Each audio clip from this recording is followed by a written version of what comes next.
নমস্কার, সঞ্চিতাস কুকিং স্টাইলে সকলকে স্বাগত। আমি সঞ্চিতা আর আজকে আবার নিয়ে এসেছি একটা চিকেনের রেসিপি। ঘরে থাকা উপকরণ দিয়ে কিভাবে দুর্দান্ত সাথে চিকেন রান্না করা যায় সেটাই আজকে আপনাদের সাথে শেয়ার করছি। চলুন তাহলে দেরি না করে শুরু করা যাক আজকের রেসিপি।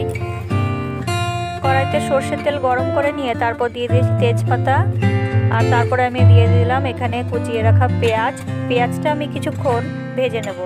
একটু সোনালি রং ধরে যাওয়া পর্যন্ত পেঁয়াজটা ভেজে নিচ্ছি। এবারে আমি এর মধ্যে দিয়ে দিচ্ছি আদা, রসুন আর টমেটো বাটা।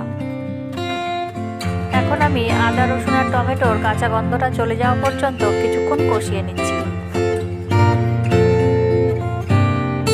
মশলাটা কিছুক্ষণ কষে যাওয়ার পর এর মধ্যে আমি দিয়ে দিচ্ছি কাশ্মীরি লঙ্কার গুঁড়ো। তারপর একে একে আমি দিয়ে দিচ্ছি জিরের গুঁড়ো আর ধনের গুঁড়ো।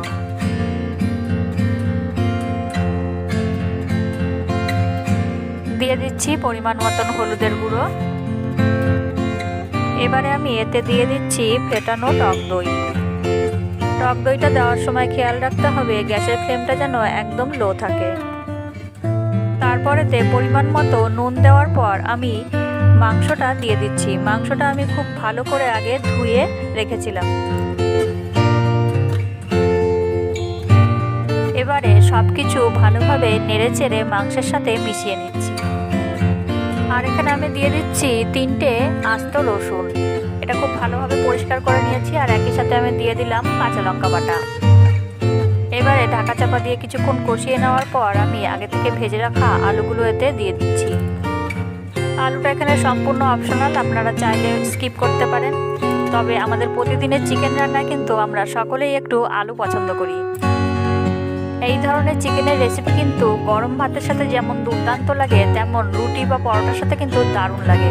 তাই যে কোনো ছুটির দিনে বা কোনো গেস্ট আসলে এই চিকেনের রেসিপিটা কিন্তু অবশ্যই ট্রাই করতে হবে। আমার চ্যানেলে যারা নতুন আছেন তারা অবশ্যই চ্যানেলটা সাবস্ক্রাইব করুন আর পাশে থাকা বেল আইকনটা প্রেস করে দিন, তাহলে সমস্ত ভিডিওর আপডেট সবার আগে আপনি পেয়ে যাবেন। আর আমার এই রেসিপিটা কেমন লাগলো কমেন্ট বক্সে অবশ্যই জানান।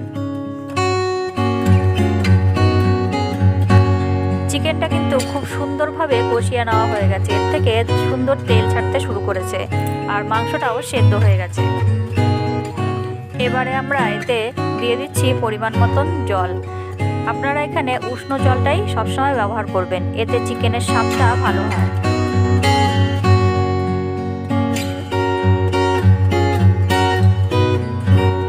এবারে আরও 3-4 মিনিট মতন আমি ঢাকা চাপা দিয়ে ফুটিয়ে নেব। তারপর আমি এতে দিয়ে দিচ্ছি গরম মশলার গুঁড়ো। আমি এখানে শাহি গরম মশলার গুঁড়ো ব্যবহার করেছি। আমাদের আজকের চিকেনের রেসিপি কিন্তু একদম রেডি।